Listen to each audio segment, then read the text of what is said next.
nze ndowooza nti mu gavumenti ekitaaga actually kyasobola okuleeta obukalubirivu ku nsonga y'endagamuntu. Record keeping erabika eri poor.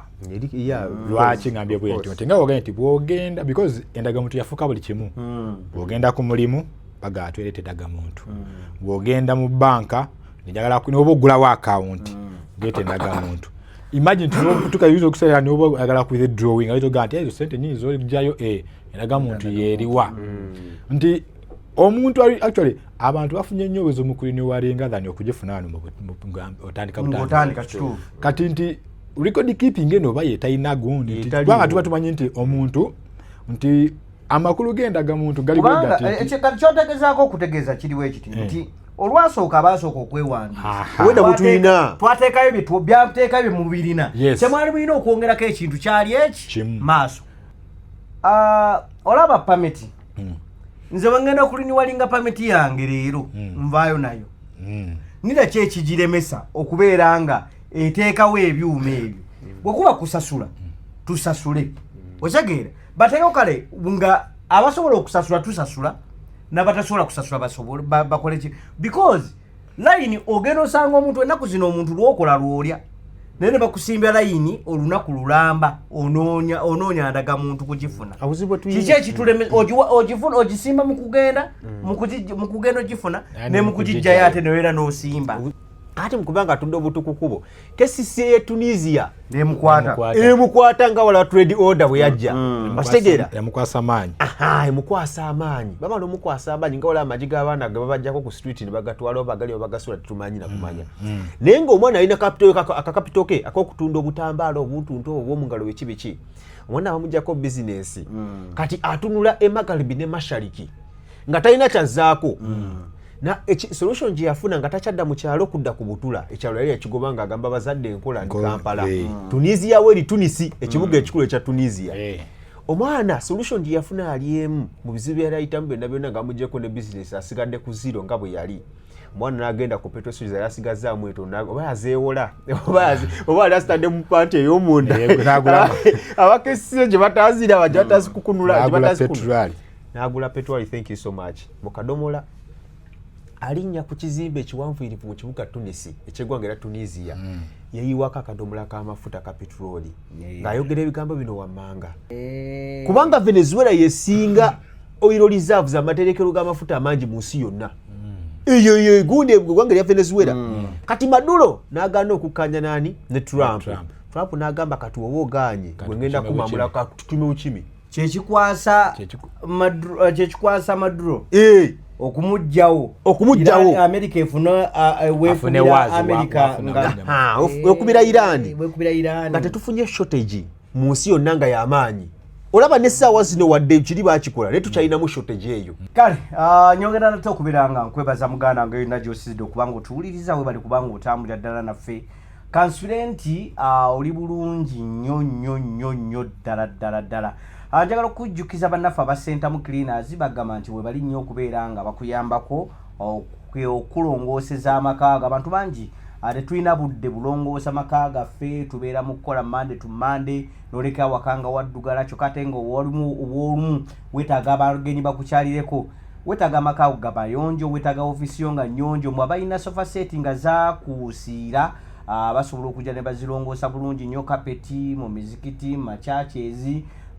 basobola okujja ne bakirininga bulungi nnyo obulamu ne butambulanga bulungi nnyo obuyonjo kintu kikulu ky'oba osoosa mu byonna ebirala nga tonna bigenda kugwa alina woofiisi osobola obbayita ne balongoosanga ate ne bamala ne baddayo we bali nnyo okubeera nga bakutuusaako gwali mu ggwanga eri America osobola okuyita ku mutimbagano gwabwe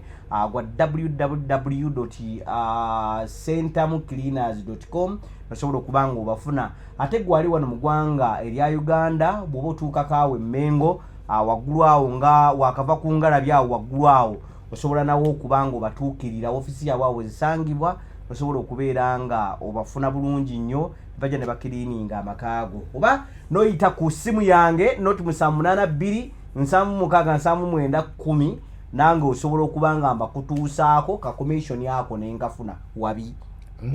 bwe njogedde bwentyo mwami Judy waenda wenfuna abalongo bati bafunye mata bajja kunywa amata katono basobola kweyagala bulungi nnyo kale ndine Zack Pro oba Zaka Isaac waswa kato Al Hafiz mukitabba kakati kambuze Isaac kozi Isaac aligatta wonna ligatta abasiraamu n'atali musiraamu sirabanga mukazi wange yenna nga muzaddemu omwana n'atuuma omwana erinnya lye bayita Musa erinnya lye bayita Isaac so kademoge tolabanga mukazi wo yenna nyinza sirabanga mukazi yenna n'azaala omwana wange kiteeka tuliza okulowooza mbadde nkitya sirabanga mukazi yenna n'azaala omwana wange n'amutuuma amannya gano kale gwe wazaalamu kane gwe osuubira okuzaala ne gwe nsuubira okuzaalamu Moses Isaac kubanga mba ntankana mukatuliki musiraamu mukristaayo bonna abaddiini kudigatuma kale ate abasiraamu bo bagattako n'ekiceri ekya Ishaq kati nga Isaac baziga Ishaq bamuyita Ishaq naye nze lwakubanga nze nali modern nga ndi mwana wa mulembe guno oguliko kali nze era erinnya eryo Isaac Muso nze bali bampita Muhammad Musa bazandi bali bampa naye erinnya lya Muhammad liriko story empanvu naye kankitemete mu sekendi zinga 2 erinnya lya Muhammad eryo waliwo omu ku bataata baffe yasobola okubanga aleeta ekizibu mu maka n'atunda emaali esinga obungi ey'abakadde baabwe okitegera ekintu ekyo kati erinnya lya Muhammad nga ye Muhammad ne lintama olyantama nze ng'omwana bantutte mu kyalo bantutte mu kyalo ewa jjajja tagenda bigoberera ebyo bwe nali ku ssomero nga tugenda kuba nga tukola P7 ne bambuza erinnya ly'oggwani tuba tuwandiise ettuufu ne bagamba muteekwa Isaac Kato era kati gundi Piero yagenda okudda abazadde balaba erinnya Kato Isaac beebuuza Isaac ani yalikuwa ne mbagamba nze yali ewa ne tukomaawo wegoba mu kika bwe twagalidde mukummulamu twabadde twagala kulaba mu ggwanga erya eziri Syria mu ggwanga erya Syria eyaliko pulezidenti w'eggwanga eryo kooti yamusingisiza emisango emisango egyo era ekibonerezo kibaamuwadde kugenda kalabba nsonga ki ezaleetedde era misango ki egyamusse mu vvi okubeera nga agenda bamusalira emisango egyo ekisooka obulungi ennyo bagamba nti tulina kye tuyita war crimes ne crimes against humanity war crimes kwe kuno okukwata ba prisoners of war ababa bawanise emirembe kubanga mu mateeka g'ensi yonna kyo kiragirwa nti omuntu kasita ateeka emikono bw'ati mu bbanga n'awanika mwana atutozaako kirala kyamukola mukwate bukwasi ng'amateeka egalagira mutwale mukomera omutereko obulungi nga temuli muto kyalinga naye kati war crimes ezo ba prisoners of war bwe basangamu so kati tukijja ku kye tuyita Arab Spring Arab Spring aliwo 2011 akati mu 2011 omwaka ogwo Arab Spring atandikira mu Tunisia amawanga ag'Abawarabu gonna ag'Abayisiraamu galoza ku bukawo bw'abantu ba bulijjo nga beekalakasiza government. Thank you so much. Kati omwana wa Tunisia ono yakola atya okuba nti Arab Spring abantu b'amawanga ago beekalakasa nga bawulira government ziriko zibatamye omwana ali atunda obuntu ku kkubo nga bana batembe bimula ab'e Kampala kati mukubanga atunda obutu ku kkubo kesisi ye Tunisia emukwata nga wala trade order bwe yajja bakitegeera emukwasa amaanyi baba n'omukwasa amaanyi nga wala amaji g'abaana ge babajjako ku street ne bagatwala bagali bagasula tumanyi na kumanya naye ng'omwana alina akakapito ke ak'okutunda obutambaala obuntuntu obw'omungalo biki omwana bamuggyako bizinesi kati atunula emagalibi ne mashariki nga talina kyazzaako na solution gye yafuna nga takyadda mu kyalo kudda ku butula ekyalo yali yakigoba nga agamba bazadde enkola ndi Kampala Tunisia weri Tunisi ekibuga ekikulu ekya Tunisia omwana solution gye yafuna yali emu mu bizibu yali ayitamu byonna nga amugyeko ne business asigadde ku zero nga bwe yali omwana n'agenda ku petrol station yasigazaamu etonda oba yazeewola oba ali asitadde mu panti ey'omunda abakesise gye bataazira gye batazikukunula n'agula petrol. Thank you so much. Mukadomola alinnya ku kizimbe ekiwanvuyirivu mu kibuga Tunisi eky'eggwanga era Tunisia yayiwako akadomola k'amafuta ka petroli ng'ayogera ebigambo bino wammanga agamba nti gavumenti ey'eggwanga erya Tunisia etukoze bubi nnyo nti ne pulezidenti abamwetoolodde bamufunako nti pulezidenti mikwano gye gyokka ne famire ye be basobodde okuba nti bafuna mu ggwanga lino balibbye balikoze batya naye nze sigenda kubeera paati yabire bigenda okuba nga bigenda mu maaso bizinesi bazinyigyeko sikyalina wenzira sikyalina mama sikyalina taata bizinesi yabadde mama yabadde taata neyokyeza nejje mu bulamu bw'ensi buno sikyalina kyakuzza naye ku maka akaliro omwana neyeeyokya yali muvubuka omwana mu kweyokya abantu abalaba akavidiyo ako n'abalaba bali mu kibuga Tunis ekibuga ekiwanvu ekya Tunisia ne balaba omwana nga ayaka omuliro ku balukoni esemba eya waggulu eri ku kizimbe ekiwanvu irivu ennyo ekyakalina nga mmeka mu kibuga Tunis abantu batandikira okwekalakaasa era bakomekeza nga pulezidenti w'e Tunisia bamukunkumudde omukono mu kibya bamugobye mu gavumenti adduse n'abantu abadde oyo pulezidenti ki in fact mwerabiddemu n'erinnya katuvudde ku pulezidenti oyo owa Tunisia tugenze mu Libya byebiseera ebyo 2011 Gaddafi abantu b'e Libya mu Gaddafi yali akoze byonna Gaddafi nga batukamatuka tulina envuvumo ezigamba nti bannaye wa Gaddafi amalwaliro ga bwereere abantu bamala okukulakulamu nga bagraduates bateera ssente ku banka batandika obulamu amayumba agabawa ga bwereere emmotoka osobola ogivuga n'ogituusa n'okwata emmotoka endala nga waliwo epakinze gwe n'olekawo eyiyo byonna amafuta ga bwereere buli kimu abantu b'e Libya tebaagala kuwulira kirala kyonna kasita bawulira nti gavumenti zaakuvaako mu Arab Spring nabo ne batandika okuba nga beekalakaasa ojjukira ebigambo ebyasembe bya Gaddafi nga gamba nti daludalo zingazinga daludalo zingazinga ngagamba ngenda kukwatamu abantu mmwe atandise okuba nga mwekalakasa mu kibuga kyange kino ne mu ggwanga ya Libya bakwate mbanyigenyige nsobole okuba nga mbafula nga keeki mbatte ng'ebiyenje abantu ne bagamba oyogedde ki ne bongezaamu kasukali ne bakongeramu era Gaddafi yakomekereza agenze tugenze ku Muhammad Morsi kakati Muhammad Morsi naye ne Ali Sisi bonna bajenerali be Egypt abaali ba pulezidenti nabo ne kibayoola ekitimba tugezeko Siriya eyo kati Siriya we tuzze mu question eyo gy'obuuzizza ebintu bino bijja bitya okuba nti omusajja bamusingisizza emisango bwe twagenda mu Siriya mu mwaka gwa 2011 mwana wattu ne Iraq byatuuka ne Iran kati Siriya eyo omuvubuka ono musonga teyina na interest yakwesimba okufuuka pulezidenti wa ggwanga lya Siriya nedda kubanga omuvubuka ono yali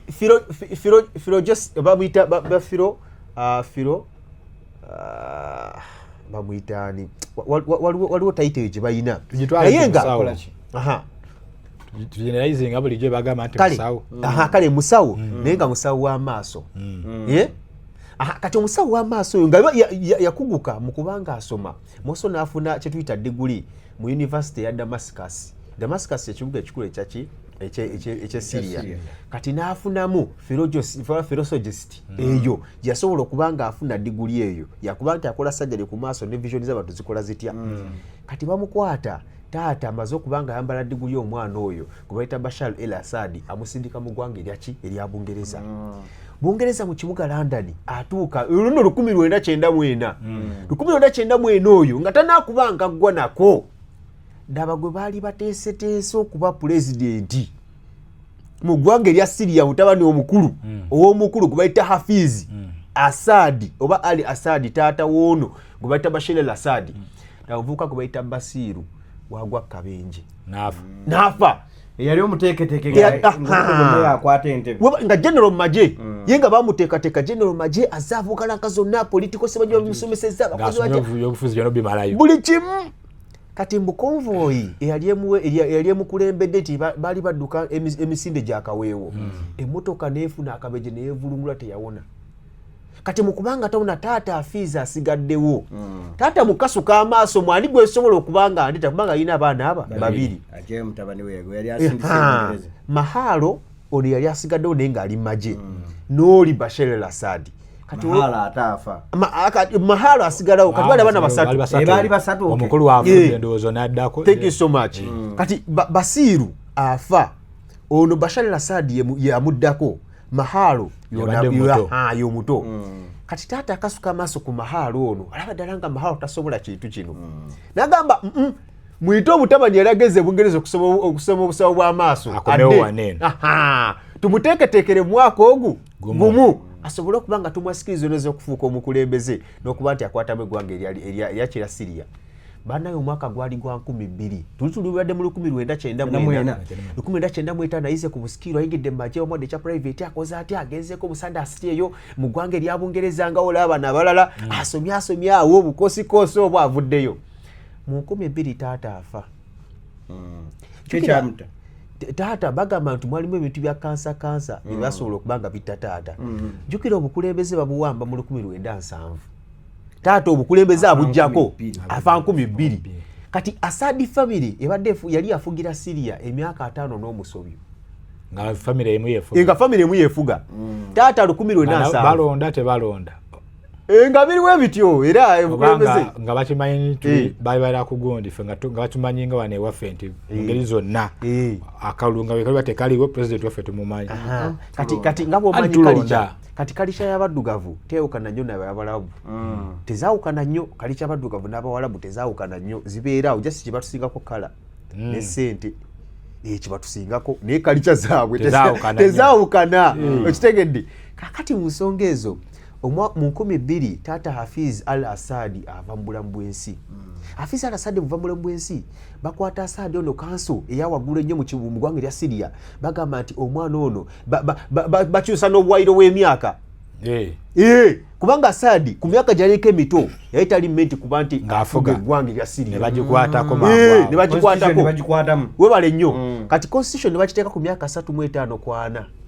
president alina okufuga kubanga Bashar al-Assad yatasobola kubanga atuuka ku myaka 5 emyaka 4 kwatamu ne bagikyusa constitution era omwana ne bamulangira nga president mu 2000 Bashar al-Assad akwata eggwanga lya Syria alikalakata 2011 olwo constitution yali eragira nga omukulembeze bw'afa mwana yakwata baddamu ne balonda naye kino nga wogamba nti bali bakikwata nti kyaba family nga tugambye nti kalicha yaabwe teyawukana nnyo n'eyaffe okitegedde kati bo baagala bakwase omwana abakulu abaaliko ebiseera ebyo mukwasa omwana ojjukira yali tamanyi byabakulembeze ye nga sinye bye bali mutwe gwe ye ayagala bulamu bwe bwakuba nti ye musawo ali eyo kati omukulu Bashar al-Assad 2011 yali alina kazini we gwe bayita after kazino gwe bayita after nga wangalira maserengeta aga Dipura kyekibuga ekimu ekisangibwa maserengeta ga Syria kati Dipura eyo oyo omukulu oyo after mbu nga balina kyetuyita ekkomera lye batulugunyizaamu abantu n'okubakolako ebyambiyoni byonna kati kooti esala etya omusango 2011 bonna bagenda mu kwekalakasa nga bakujjako Assad gavumenti ya Assad omukulu Bashar al-Assad bonna be bakwata tewali yawona babatta era masigulevuzi zogenda maserengeta g'eggwanga erya Syria ziri nnyingi ziti mwe baziika 10 z'abantu nga babatta nga baziika eyo era omwana journalist munnamawulire nga ffe yasobola okuba nga agenda okukola za lipoota ezo nozinoonyerezaako ne bakizuula nti Bashar al-Assad yalasa abantu bangi nnyo kati olutalo lugirawa omwaka 2024 kati katubasembeze 2024 omukulu mu mwezi ogwa Desemba wajja kyetuyita 6th military council military council bano abayeekera baali bazze mu ssonga baweereddwa amaanyi eggwanga erya Amerika n'erya Isirayiri bajje balwanise Bashar al-Assad nga amuli emabega eggwanga erya Russia nezi China nga bamuwaga kati mu kubanga jjukira Russia bamukwata ki bamukwata kyetuyita aido adisodali aido eri etya Russia ali mutalo lwa Ukraine luli eri lukwajja kati bamukwata aido nga akyali eri nga bino tabifaako nnyo balumba munywanyiwe nga tamanyi balumba munywanyiwe omwezi ogwa Desemba 2024 Bashar al-Assad nga amaze okunkumula omukono mu kibya naye nga abantu beyatta be bangi nnyo abantu byasobola okuba nga atulugunya Bashar al-Assad mu buyinza bwe baali bangi nnyo Bashar al-Assad byasobola okuba nga abantu abasinga obungi tebafuna kyakulanda mmere nga ebabuze crisis yali mu ggwanga erya Syria abantu abasinga obungi nga badduka ne mu Syria bagenda mawanga amalala okunoonya obuddamu nga bw'oyogera ku gavumenti bw'oti eya Syria ya Bashar al-Assad nga mwana atutusula webale nnyo kati Bashar al-Assad omukulu Fakal yabadde omulamuzi wa kooti ava atya mbuyinza Bashar al-Assad ava atya mbuyinza abayeekera bano nagambye abaweebwa amaanyi ne backing eggwanga erya Amerika ne Isirayiri government zonna ezigudde mu Africa zonna ezisinga kandi ezisinga obungi zirimu omukono gw'omu America. Kati kyenebuuza ekibuuzo yafunira wa? Thank you so much. Kati America we yafunira we wano. America tagenda watafuna.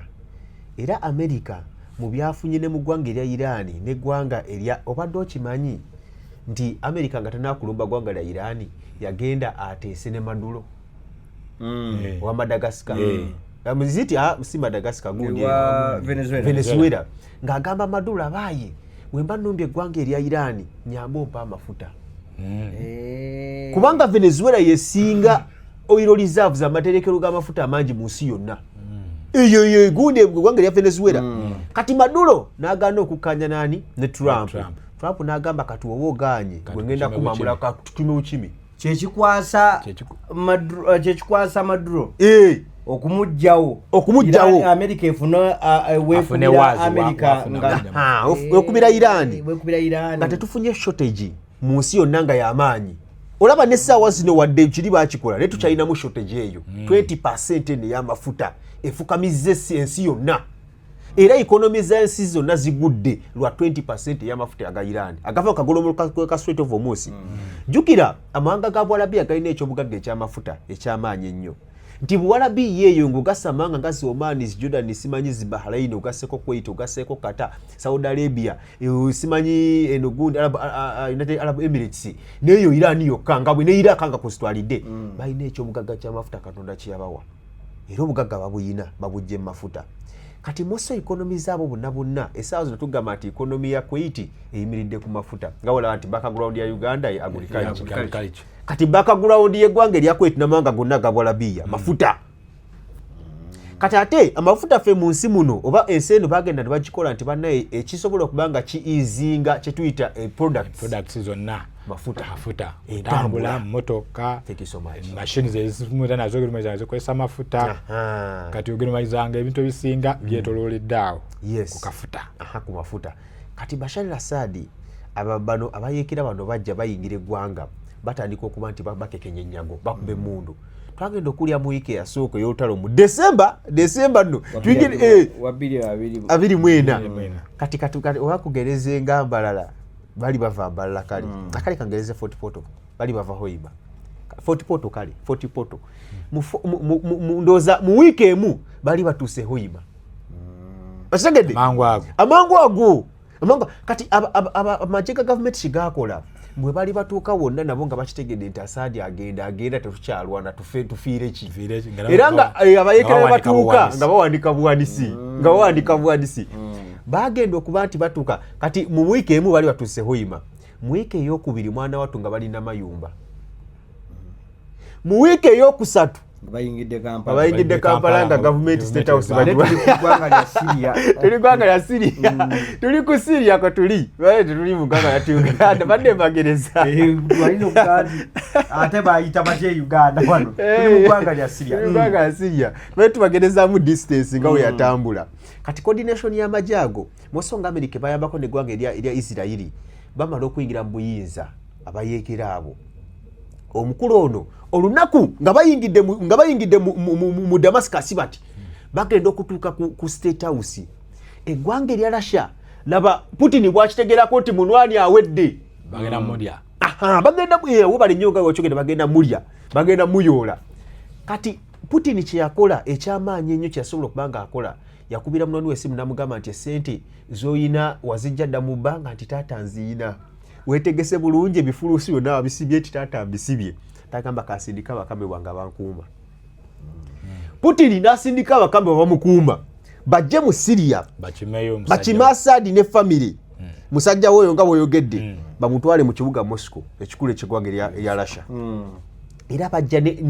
omanyi ennyonyi zo helicopter zinenene nga kuliko budrone obuzikulembedde kati nga bano balembo ne bwokolota nga tosobola kubanga osala red zone omulasha gyataddewo n'obanga okola otya. Kati abasajja bamala okubanga bateeka omusajja ono Bashar al-Assad bamukima ssaawa za kiro zalinga na 3 ez'ekiro bamuteekamu ne famire n'ebifulusi bya ssente byonna banka zonna nga amaze okubanga azinyagulula aziggyeko ssente zonna banka azijjamu ssente n'aziteeka mu bifuluusi bw'ato ne bamusitula bulungi nnyo nga tewali anyeze nga n'abayekera balabulabi mu nnyonyi z'ewuba mu bbanga ne bamukulembera paka mu kibuga Moscow eky'eggwanga erya Russia. Era omukulu oyo yali yagula da street eyo ng'agizimba dda nti nikese waliwo kyonna njija mu Russia era street yange bagiyita Sad Street yiiyawo yagizimba dda. Era wate essaawa zino nagenda mu ggwanga erya Russia mu kibuga Moscow era gyawangaalira.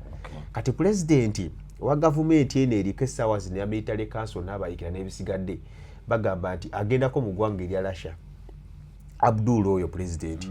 agamba nti Putin musajja mumpi mwetaaga okuumye wano mukomeddewo ki nti buli kimu kyonna kyoyagala oba oyagala kale mbeeko kyekuwaako mu ggwanga erya Syria nze ngamba nti kone omusajja mumpi. Putin n'agamba nti endagaano y'ekisaka yakasaka sobola kubanga endagaano yakasaka n'omusajja gye twakola n'omusajja ono Bashar al-Assad sobola naye kubanga ngikola ntya nga ngimenya. Era bw'ati essaawa zino bamusalidde emisango nga taliiwo ne bagambye nti wemulirabira Assad oba omulabyeko mu Aleppo oba omulabyeko wa totanga leeta buleesi tujja kuwa ssente kasitalinya mu Syria webale nnyo. Kati eringanga famire y'omukulu owa Libya Gaddafi Aisha ne maama n'omuvubuka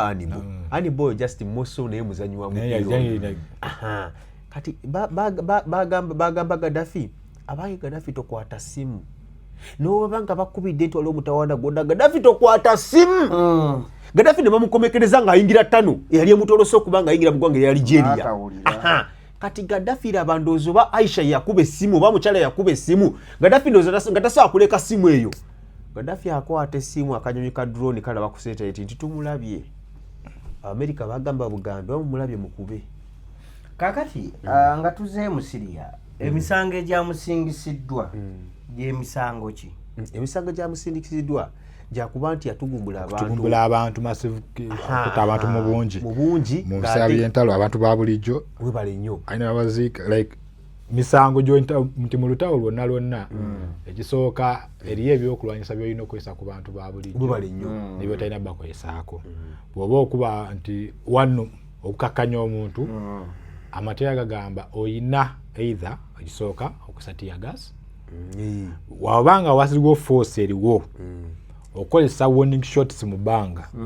nga tonnaba kuba mutu unless they turn violent nojjayo omuggo oba woba if it neutralize tokuba kutta okuba kugulu kati otandika okuba straight bullets mu bantu oba violatinze amateeka kubanga bano bantu ba bulijjo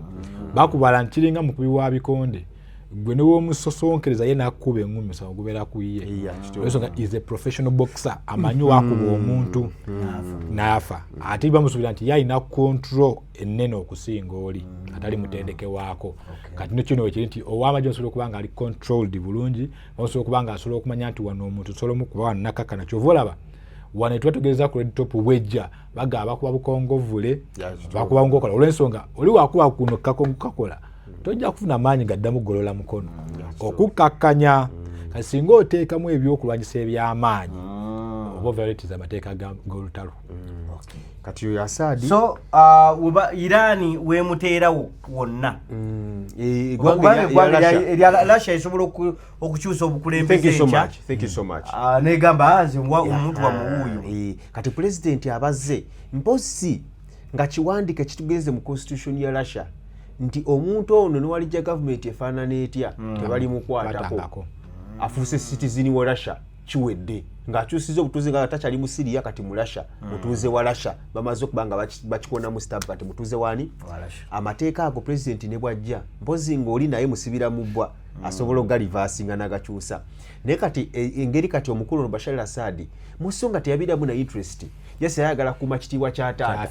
kya famire okitegeera kira kye kyamulisaako n'okuba nti abantu tadde kubanga batta mu ngeri eyo Bashar ye kisikwekumira mu buyinza kulaga nti sirina kubanga ekitiibwa kya famire nkikola ntya nafunange ndabikanga omunafu naye n'ono aliko yenni kimukolera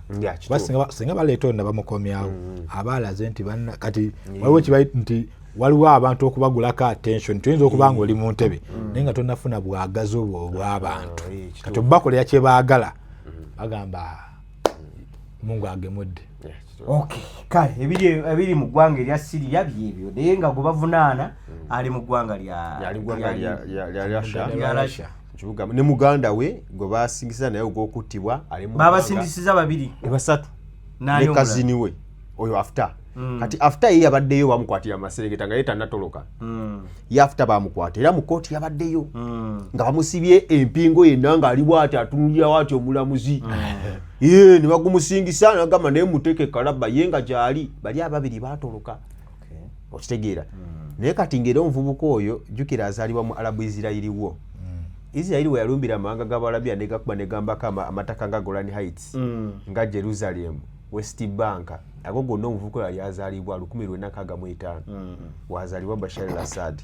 naye bagumutyemulidde mu butabaawo bwe naye kaalikwatibwako awantu wonna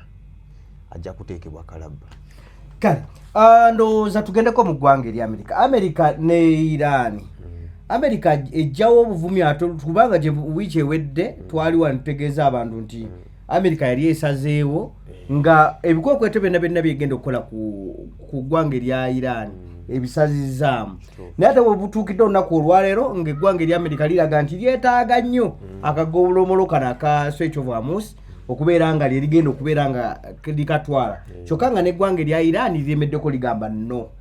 akantu kano twetaaga okubeera nga tukasolooza kiki ekyaleetedde America okubeera nga yagala okusigaza akagolomolo kano akati America kirina kiri ekintu kimu America nga bweri balina pride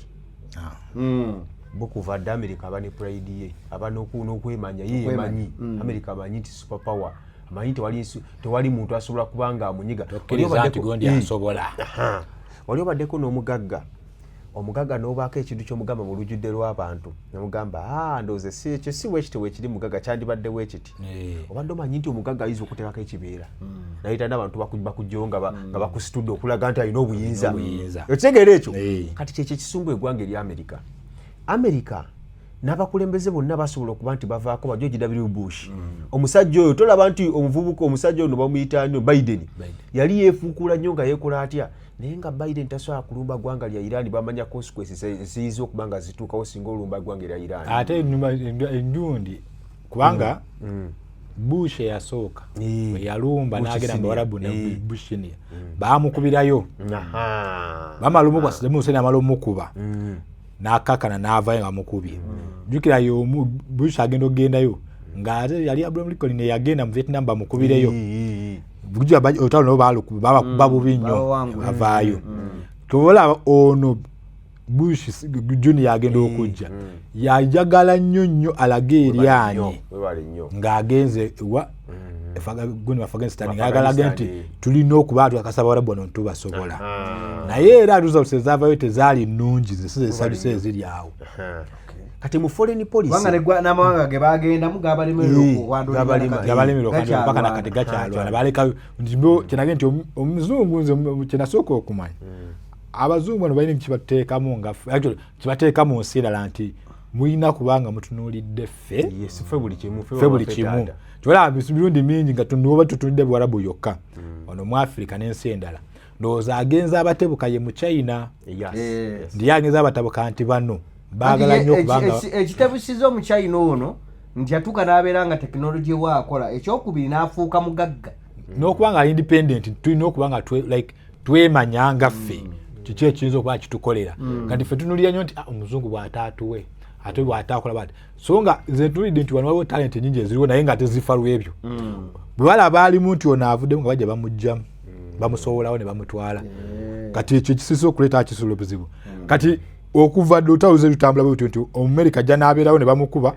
wabula oluvannyuma wabaawo ajja creating that controversial nti olaba Obama we yajja yateekawo n'agamba nange bwe yali akuba campaign ezimu kugunzi ensonga z'eyawange yaga nti wagamba babeerewo olunaku lumu nga Abawarabu n'Abazungu bakwataganako mu ngalo ne bagamba tekijja soboka ne bagamba kijja soboka newankubadde yajja mu buyinza tekyasoboka kubeerawo kuba yali agamba batule bateese lwaki babeera balwanagana ne bakiremesa kati gundi Trump agenda okujja mu buyinza jukira Trump yomu ku basajja bagamba nti America ina kwa America bali baki abazungu bennyini kati nti ye ayinamu that Zach against that self pride nti tulina okulaga tuzaayo America ku ntiko kati ekirala omuntu ali mu foreign policy ministry eyo agezaako okubanga straininga naddala ebiragiro bino kati ogwo tulina okwebuuzaako ennyo mu ggwanga eri America kubanga foreign policy za America zonna naddala mu bintu by'entalo zibalemeredde lwatolo bali bawangudde baavaayoko ne bajjako nono mu Africa nga baagala okubanga balwanisa abatwita abalushababu abalushababu abakuba ne babalekerawo katono babubi nnyo Somalia mu bunafu bwa Somalia wandirowooza nti Somalia America mbadde likwatana munaku olumu n'ekikuba n'ekigoyagoya naye kabisa mu Somalia abalushababu afuuka abalushababu era n'essaazi kye kyaweesezza amagye ga Uganda ogendako mu Gaza nti balabe nti abalema Somalia omulushababu ate omunnauganda amukubi n'amufulumya ki Mogadishu ekibuga ekikulu n'ebibuga ebirala ebyetoolodde kati kiri wano nti eggwanga eri America de already realize nti ekintu kino kigenda kubanga kiba nafuya kubanga nkubira kino omuntu essaazi n'obadde abalira America nti superpower ayinza okukwata n'akubira mu lunaku olumu kati bakyamutya okitegedde ekintu ekyo oli obaddeko katugambe nti omuntu gooti ennyo omuntu n'akukola ekintu ekiri wasite ekisembayo n'oba ng'ogubye nga tokyamutya anati America baamubuukira wano nti lumu nali mpulisa president speech ya President Museveni n'agamba nti America bano kale betujja waggulu bayize tusobola naye kutaka tebatusobola balungi mu bbanga olwensonga asobola okusibako n'akuba mu baana naye wano ku front wano tebalina art tebalina ate kati kyabakubya ne Somalia kyabakubya nti jukira Somalia ye muntu akukuba atakuweza ne Vietnam yabakwata akubana ne stop wabaga nti kulumba okubono n'abukawo akubana ne stop nga takuweza paka nga akusetudde woli bantu balina nti bajja ne bakuteekawo nti bakuba ne bazimbe asemanyi bazimbe camp na biki ovuki nti bagenda omaliza ebiseera nga kibalidde kati akagolomolo kano obuzibu buli wano yo Iran ekugamba nti otubanga twakaggula fe balina okubanga tuwa amateeka agace kirina okukolebwa biki ebirina okuyitako ne ssente zirina okusolozebwa nga zaffe ensonga lwaki baagala bazizza ewaabwe baagala basobole okuba nti baddamu okuzimba eggwanga lyabwe erya Iran litaagataaguddwa eggwanga erya America n'eggwanga erya Isirairi nti Iran ekubiddwa nnyo naddala mu kibuga kyabwe ekya Tehran n'amaserengeta muso n'emyalo egimu gizze nga gikubibwa n'okuba nti gyonoonebwa kakati ebyo Iran bibeesimbyeko ekkuuli yegamba nti ffe amakanda tugasimba twagala eggwanga lyaffe tusobola okuba nga tulizimba kati America nayo kyeyagala nti bese zoononeddwa mu kyondo kya Bwarabiya okwetooloola n'America kyeyagala yagala naye solooze akagolomolo nga Iran bwe kasolooza nti buli lyato lyonna eriyita ku Strait of Hormuz kagolomolo ako lirina okuba nga liwaayo sente za miliyoni 2 eza dola kati miliyoni 2 eza dola ezo Iran tebasasuza mu sente za dola muza China kati eno dola eyongera okugwa ekiruma America efa nnyo ku kagolomolo kano olw'okuba Iran egenda kubeera ekasolo webale nnyo efa ku dola yaayo Wall Street ebeegudde batekyakola thank you so much ebeegudde kati abasajja abaakola eggwanga eri America eryo most of philosopher abaasooka ne banafuzi abali abagundiivu bagamba nti America biri bibiri byotasobola kubanga ogikwatako oba ogikutte mu liiso kukwagala kusuula dola eyo dola America afafagana nayo paka kuba nti mujjeyo n'ebisingayo okuba eby'amaanyi America ku dola kyova olaba nti dola eno mwana ate osobola ogenda ne kazinga kali akeeya katategereka n'osangayo dola waki tosangayo loko dola kyenneebuuza singa bukeera ku makya olutalo luno bo kye baagala okukozesa force olutalo ne lubalemerera akagolomolo kano ne kasigala nga kasigadde mu Bayiraani dola egenda eragawa antiru dola betandise okugwa tukiriza amazima nti olutalo aweluli luno obudde America lwalujimeredde mazima omuntu ngaaga nti omukalo kotajja busera osigala okangabalizaamu kati ndowooza ekyalema kumanya tuvudde otya mu kintu kineeno naye nga tusigale tukyalina pride yaffe ekisoboka kyeyasooka okujjukira China eyekolaga nteri mu lutalo naye ate emabega eyita eno nekola ki newa Iran alijukira China waali manya ne Russia waali kati ye kyeyali alina okukola ekisooka Omungereza si muntu wa ntalo nnyo yakulaga nti agala mirembe singa kyali kintu osooka n'osalawo nga gunojjawo n'omira guno kwemanya bikyo n'obiteekawo after swallowing that pride joyina then nokomawo noga ati omanyi ffe twagala mirembe omanyi bagamba buli lutalo olutandika na bigamba terugwa na bigamba singa baddayo ku mmeeza ne bagamba ffe twagala tuteesa olw'abantu bakoze ki because you'd lose nothing singa okera ku macho omanyi ebiseera singa tulaba nnyo olutalo weruggwera wanino naye mu maaso eyo abasajja abagaininze essaawa eno kyebaita popularity ne bagamba nti katusaanye tulina ngezakagenti ba philosophers baaliwo ebiseera ebyo balosinganga entalo at the moment. Yes. Ne bamanya kyekyo solution ki tulina okuzzaako naye oluvannyuma ng'obudde buyiseewo banimaga egundi yakola atya kati batandika okulifalinga ku bigambo bye nti oddayo noga biseera biri musajja yamuwa wiini naye yamuwa wiini yamukolera kati batandika okudda nti ne wano Trump yalakiizanaga nti nze mbawadde wiini nabula kinjagala munkolere nti munyambe temuddamu ku bagundi yonna muleke emmeri ziyitewo oba ffe mutuleke amafuta agaffe gayitewo ku misolo emisaamusaamu kati bwe bamala okuba bagikola ki kubanga jjukira amafuta gano netuganye yesu wali gasulwa mu ddoola mugundi ya China naye gye bagatunda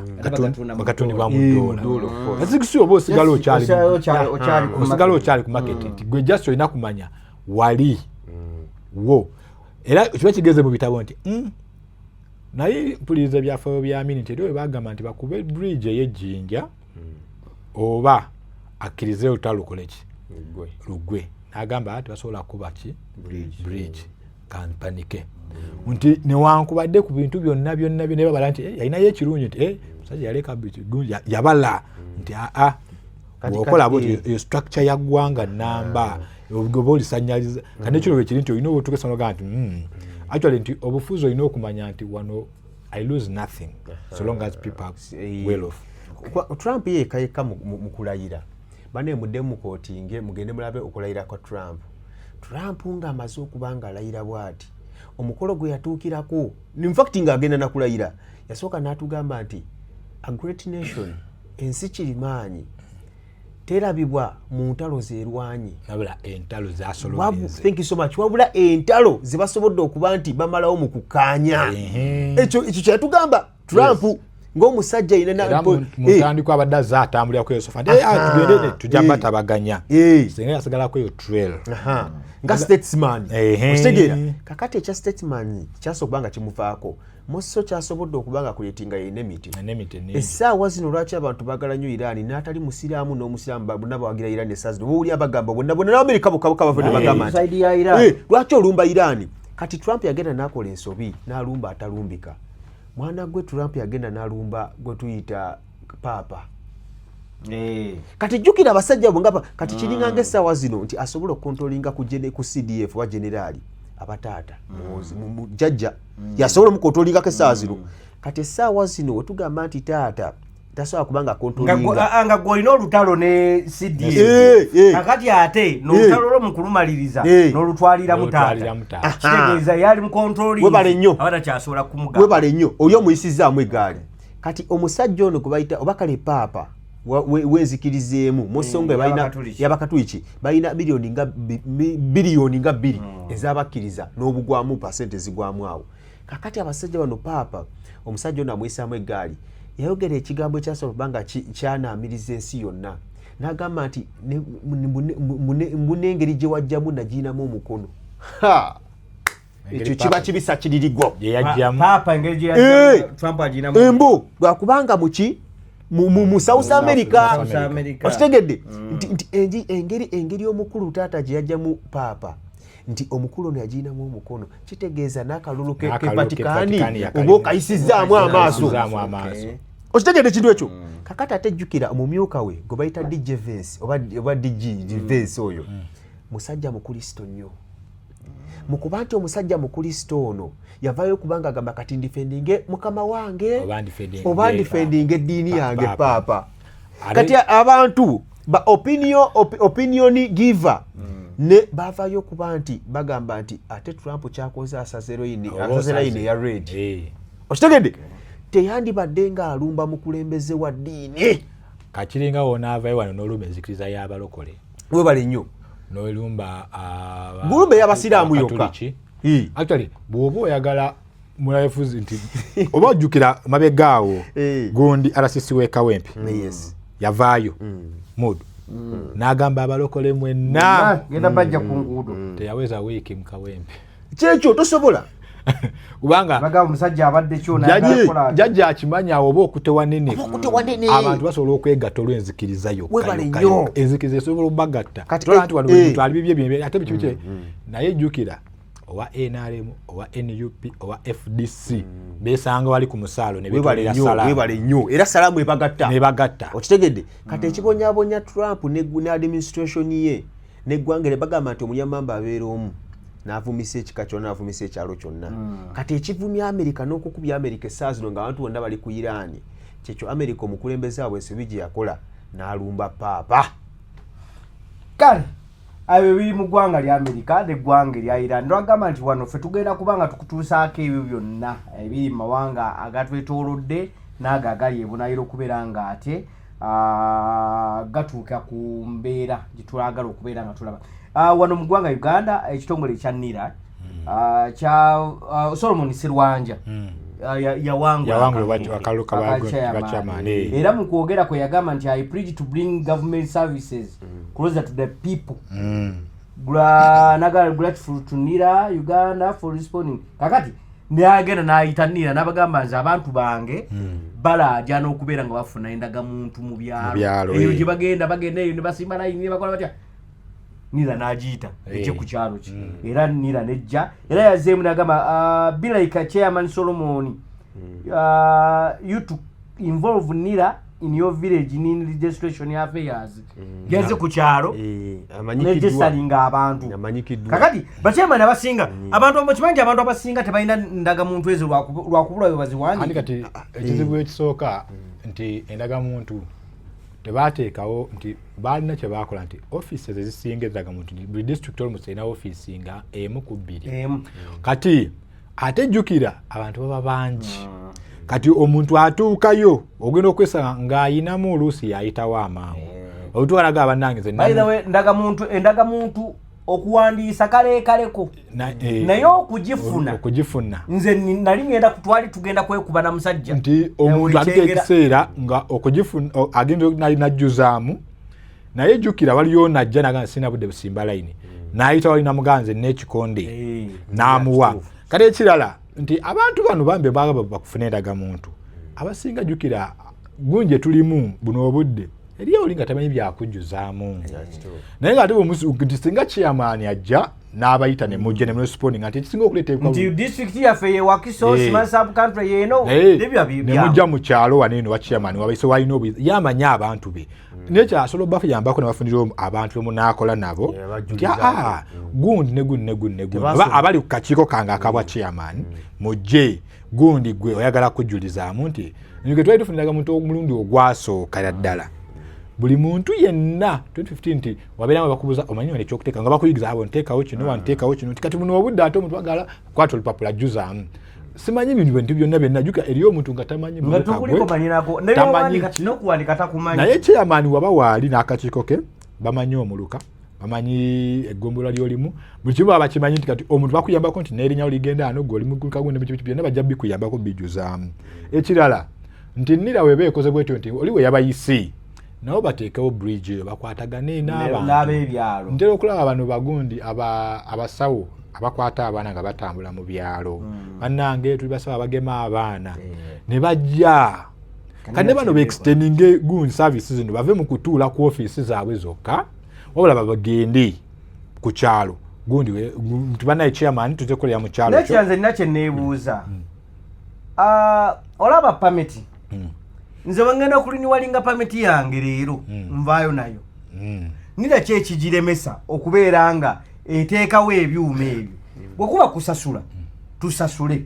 otegeera bateekawo kale nga abasobola okusasula tusasula n'abatasobola kusasula bakole ki because layini ogenda osanga omuntu ennaku zino omuntu lwokola lwolya naye ne bakusimbya layini olunaku lulamba onoonya ndagamuntu kugifuna kiki ekituleme ogisimba mu kugenda ogifuna ne mu kugijjayo ate neweera n'osimba bakole gundi nga bwolaba NIRA oba bakwate kuba NIRA tekisoboka lwaki tekisoboka nti eno pamiti gy'oba ofunye moso kati kye tuyita qualities zonna ziba zivudde ku ndagamuntu ate endagamuntu kubeerako ebintu bingi nnyo kati eno gyofuna pamiti baba just kale balina buuzizzaamu obuuza mu endagamuntu baddayo kugulawo ne beebuuza nti oba ono yanzaala information kakule information ebuuzibwa ku ndagamuntu si ebuuzibwa ku pamiti andi yes nokimanyi ku pamiti banjijako ebinkulu okyegera pamiti banjijako amaaso ate nawano ogera ku ndagamuntu bibanjijako tetuganye ebintu bisobola okuba nga bibeerawo naye kati mu system eno olowooza kale nze simanyi oba system failure oba kiki ndowooza oba kale n'ekirala kiriwo ekiti ndowooza population eya permit si nyingi nnyo okusinga ate population y'abantu abanoonya IDs ezo naye nga quickness yeetaagisa service eziri quick kuba kati kankubula ekino tuyinza okgenda kati nga bano batuyita ba auditor ba gavumenti bayinza okgenda okubalya waliwo omusajja adatubalira obudde abantu ono mukyalo ono naddala musonga akola simanyi minisitule simanyi yoteekateekera simanyi ebibuga n'ebisigadde yagenze n'atubalira n'atugamba nti essaawa abantu ze bamala mu kkubo nga bali mu jaamu okuba nti bagenda ku mirimu gyabwe twonoona buli mwaka simanyi oba tiriyoni mmeka ezonooneka mu ssaawa ezo ze tubeera mu jaamu okitegeera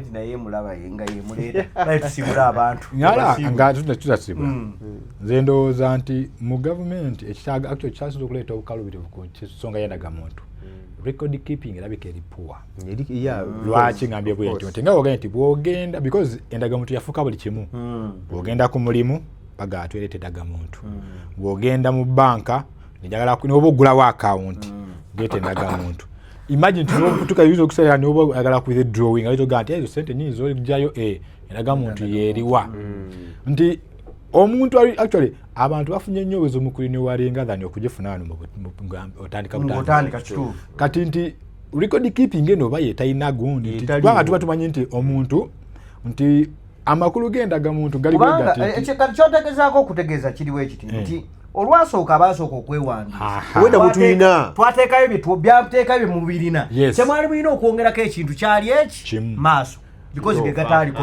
kubanga omuntu yenna baakuggyako ekyenkomo kati guno obaga nti bakugyako n'amaaso kitegeeza tokyuse nnyo nze ndowooza obuzibu bwandibadde twandigaye nti kuba kati waliyo nti kati bakolabe bati tibwogenda okulinewalinga wasula emitwalo 5 mu 15 atyo gye beetaano nayo oteekako 5 za gundi bank charge kati ate oba ogaye nti ngenda kukyusa amannya nti nange erinnya lyange bakutereezaamu osasula emitwalo 2 bw'oba oyagala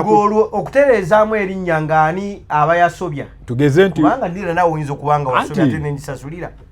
kati oba oyagala kukyusa nti kwaliko erinnya gindi oba njagala kwongerako linnya ku mannya gange then ate awo osasula emitwalo 35 wabula olina okujja ne statement eva wa chairman ku kyalo then ne gundi ku district tujafuna obudde bwenda soko sibula abantu kati katulese sibula abantu zaate kale mwenna gye mbadde musize okubanga mutuwuliriza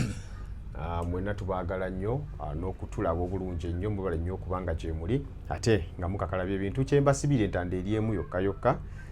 beerawo naye leka omukulula omulungi ogunakwogerwako nga mwana ato omaze okuzaawa za pro magician nga wetubadde amina basibule bagamba nti every great power comes with great responsibility ti buli maanyi oba buli buyinza obujja gy'oli bujja n'obuvunaanyizibwa obunene baba buvunaanyizibwa mu byokola naawe ng'omuntu weetwala weefeeko nga ggwe ebigenda mu maaso mu ggwanga biyinza okuba nga ebitabikwatako naye ate babikwatako olw'ensonga mu maaso bikosa ggwe n'abaana bo so obulamu butwale nga kikulu bulabirire weefeeko ng'omuntu era weesoosowaza okusookerwako olwo abaana balyoke bajja kuba gwe yingini gwasookerwako olwo abeewaka ewuwo ne baba basanyufu mwebale kubeerako omukama bakuumi kale tetugenda kubanga tusukawo awo olunaku olwaleero atakuumira mpeera bankuumire musibe bulungi mweraba